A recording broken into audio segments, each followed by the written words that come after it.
राहुल गांधी जी अगर किसानों के बारे में बात करें तो अजीब सा नहीं लगता है? वो राहुल गांधी जिसको पता भी नहीं है कि किसान होता क्या है, किसान की परिभाषा क्या होती है। आज तक इन्होंने हल को देखा भी है, हल कैसे होता है? आज तक इनको पता है कि बुआई कैसे की जाती, खेत जोतना किसे कहते हैं? ये व्यक्ति अगर किसान के बारे में बात करे तो ये तो वही वाली बात हो गई ना कि नाच ना जाने आंगन टेढ़ा। अब ममता बनर्जी दीदी जो है ना, उनकी तो ये हालत है कि उनको अभी बंगाल बाहर का रास्ता दिखाने वाली है। ये उन मुख्यमंत्रियों में से आती हैं जो आदरणीय प्रधानमंत्री जी की जो अच्छी नीतियां होती हैं, चाहे वो आयुष्मान भारत हो या कोई भी नीति हो जिससे जनता का लाभ होता है, उनको वो वहां पर लागू ही नहीं करती हैं। इसलिए लागू नहीं करती हैं क्योंकि उनको अपनी राजनीति करनी, अपनी राजनीति चमकानी है। इसलिए लागू नहीं करती हैं क्योंकि वो नहीं चाहती कि वहां पर लोगों को यह पता चले कि हिंदुस्तान के आदरणीय प्रधानमंत्री जनता के लिए कितना अच्छा काम कर रहे हैं। उनको सिर्फ अपनी राजनीति चमकानी है। उनको दुनिया से, जनता से, समाज से, बंगाल के लोगों से कोई लेना देना नहीं है। तो मुझे नहीं लगता है कि इनके जो बयानबाजी है इस पर ध्यान देना चाहिए। भगवान इनकी रक्षा करे। वैसे भी अब घर बैठने वाली है सूती धोती पहनकर। मैम, जैसे कि कृषि कानून लेकर आई है भाजपा सरकार, तो उसको लेकर राहुल गांधी ये कहते हैं कि इस कानून को लाकर भाजपा ने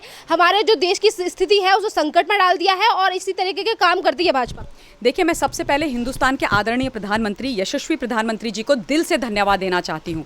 किसानों का दर्द वही समझ सकता है जो गरीबी से ऊपर उठ करके आया हो, जिन्होंने किसानी की हो, जिन्होंने उस तरीके का जीवन व्यतीत किया हो, यापन किया हो और देखा हो कि किस तरीके से किसानों का हिंदुस्तान के अंदर, स्वतंत्र भारत के अंदर आज तक दोहन हुआ है। जिस तरीके की जो नीति हमारे यहाँ पर चलती आ रही थी उसके माध्यम से जो बिचौलिए होते थे, जो दलाल होते थे, वो असल में किसानों की जो सारी मेहनत थी उसका लाभ तो उनको मिल रहा था। आज जब बिचौलियों का इन कानूनों के माध्यम से बिचौलियों का, दलालों की समाप्ति हो गई, तो राहुल गांधी जी अनाप शनाप बयान दे रहे हैं। मतलब राहुल गांधी जी अगर किसानों के बारे में बात करें तो अजीब सा नहीं लगता है? वो राहुल गांधी जिसको पता भी नहीं है कि किसान होता क्या है, किसान की परिभाषा क्या होती है। आज तक इन्होंने हल को देखा भी है, हल कैसे होता है। आज तक इनको पता है कि बुआई कैसे की जाती, खेत जोतना किसे कहते हैं। ये व्यक्ति अगर किसान के बारे में बात करे तो ये तो वही वाली बात हो गई ना कि नाच ना जाने आंगन टेढ़ा। आपको आता जाता कुछ नहीं है और आप किसानों के मर्म और दर्द की बात करेंगे। आपको तो सिर्फ ये पता है कि फोन करो तो खाना आ जाता है,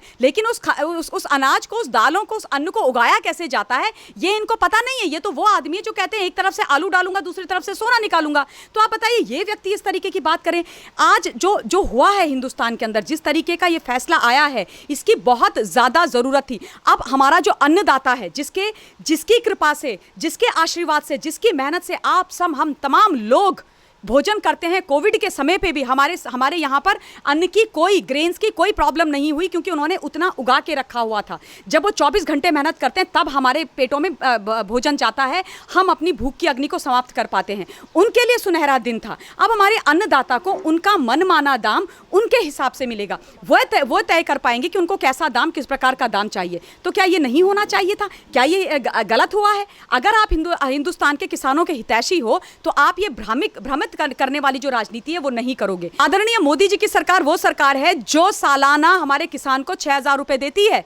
आज तक किसने किया? किसने समझी किसानों का दर्द? किसने समझे किसानों का पीड़ा? किसने दिया इस तरीके का पैसा? ये तो आज तक इन्होंने कभी इस तरीके की बात ही नहीं करी। ये तो पता नहीं कौन सी बात करते हैं कि अगर मैं आ जाऊंगा तो मैं ये करूंगा, वो करूंगा। इनफैक्ट इनके मैनिफेस्टो में तो 2019 के लोकसभा के इलेक्शन में जो इनका प्राइम एजेंडा था वो ये था कि अगर हम सरकार बना लेते हैं हम तो देशद्रोह का जो कानून है उसको हटा देंगे। यानी कि देशद्रोहियों के साथ खड़े हो जाएंगे, जो हिंदुस्तान में आतंकवाद फैलाएंगे, जो हिंदुस्तान को तोड़ने की बात करेंगे, जो सरहदों में और जम्मू कश्मीर में हमारी सेनाओं का सीना छलनी करेंगे, उन पर हम देशद्रोह का कोई भी। जितने भी लोगों ने संसद में जितना भी ज्यादा दुर्व्यवहार किया उसके बाद उन्हें सस्पेंड कर दिया जाता, तो उसको लेकर भी राहुल गांधी ये कहते हैं कि भाजपा ये सब काम कराती है। देखिए, कल जिस तरीके का मंजर राज्यसभा के अंदर हुआ है, ये लोकतंत्र के लिए इससे गंदा, घटिया, काला दिवस हो ही नहीं सकता है।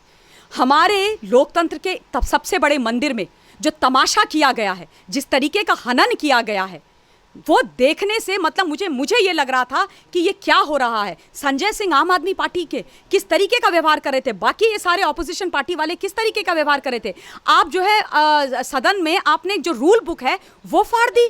आप फाड़ के उसके चिथड़े चिथड़े उड़ा दिए। ये सम्मान आप लोकतंत्र का करते हैं, ये सम्मान आप लोकसभा का करते हैं, ये सम्मान आप कानून का करते हैं, ये सम्मान आप रूल बुक का करते हैं। आपने दिखा दिया कि आप कितने देश विरोधी, कानून विरोधी, संविधान विरोधी लोग हैं। शर्म आनी चाहिए। जिस तरीके का व्यवहार कल हुआ है और उसके बाद जया बच्चन उन लोगों के फेवर में आ गई है जिनका सस्पेंशन हुआ। मैं तो कहती हूं इन लोगों को एकदम आजीवन इनके ऊपर बैन लग जाना चाहिए। ऐसे लोग ना तो राज्यसभा में आने चाहिए और ना ऐसे लोग लोकसभा में आने चाहिए। इनको सरपंच तक का चुनाव लड़ना अलाउड नहीं होना चाहिए। ये इनकी स्थिति है। और बहुत अच्छी बात है कि कल को इनका जो गंदा चेहरा था वो तमाम हिंदुस्तान के अंदर लोगों ने देखा कि ये किस घटिया राजनीति पर उतर आते हैं। इनको इस देश से इस देश के लोकतंत्र से इस देश के राज्यसभा से, लोकसभा से, हमारी रूल बुक से, हमारे कानून से कोई लेना देना नहीं है। इनको सिर्फ ये है कि जो अच्छा हो रहा है गरीब तबके के लिए, किसानों के लिए, उसको किसी प्रकार से रोकें। क्योंकि अगर अच्छा हो जाएगा, सारी चीजें व्यवस्था में आ जाएंगी, तो ये फिर किसके नाम पर वोट मांगेंगे? कैसे भ्रमित करेंगे किसानों को? कैसे झूठ बोलेंगे किसानों से? अभी तक तो ये यही काम करते आए हैं ना, उनको भ्रमित करते हैं। बिचौलिए कौन लोग थे?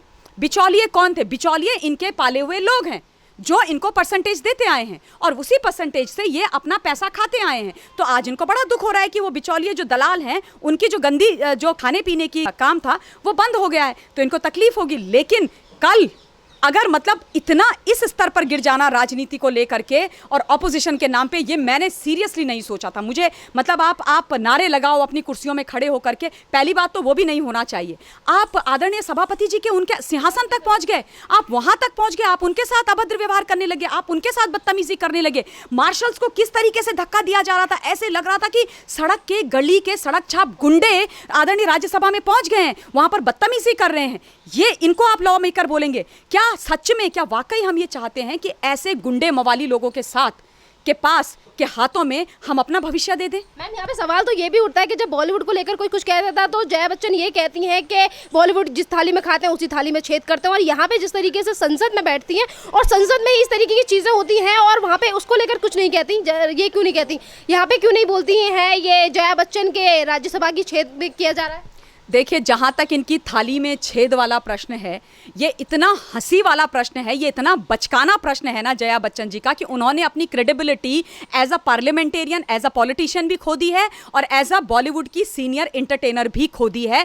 हम तमाम हिंदुस्तानियों के नज़रों में वो दोनों जगह अभी हमारे लिए कुछ नहीं है, ज़ीरो हैं। और मुझे ये बोलने में कोई कोताही नहीं है, बहुत बड़ी महिला हैं, सम्मानित हैं, लेकिन आप जो है गलत के साथ खड़ी हो गई, आप नारकोटिक्स गैंग के साथ खड़ी हो गई। बड़ी पुरजोर आवाज में आपने राज्यसभा में बोले कि आज की जो सरकार है उसको इन नशेड़ी लोगों का साथ देना चाहिए जो बिजनेस कर रहे हैं नारकोटिक्स का, जो हवाला का पैसा और पाकिस्तान का पैसा लेकर के ड्रग पेडलिंग का काम कर रहे हैं, हमारा पैसा जो है उनको दे रहे हैं ड्रग पेडलर्स को, उनके साथ आप खड़े हो जाइए। आप मतलब गलत चीज़ों के साथ खड़ी हो गई जया जी। आपने ये नहीं सोचा कि उस बॉलीवुड की सफाई होनी चाहिए ताकि हमारा यूथ, हमारा युवा, जो आज का युवा है वो कल का नागरिक है, वो हमारे देश को संवारने वाली स्थिति में आए, हमारे देश को नेक्स्ट लेवल वाली ले जाने वाली स्थिति में आए। आपने तो ये चाहा है कि वो खराब हो जाए, वो बर्बाद हो जाए, वो लड़खड़ाते हुए नशीले पदार्थों का सेवन करते हुए वैसे ही दिखे जैसे करण जौहर की पार्टी में लोग दिखाई दे रहे थे या जैसे बाकी के तमाम लोग दिखाई दे रहे थे। और उसके बाद आप खड़ी हो जाती हैं उन लोगों के पक्ष में जो लोकतंत्र के सबसे बड़े मंदिर की अवहेलना करते हैं,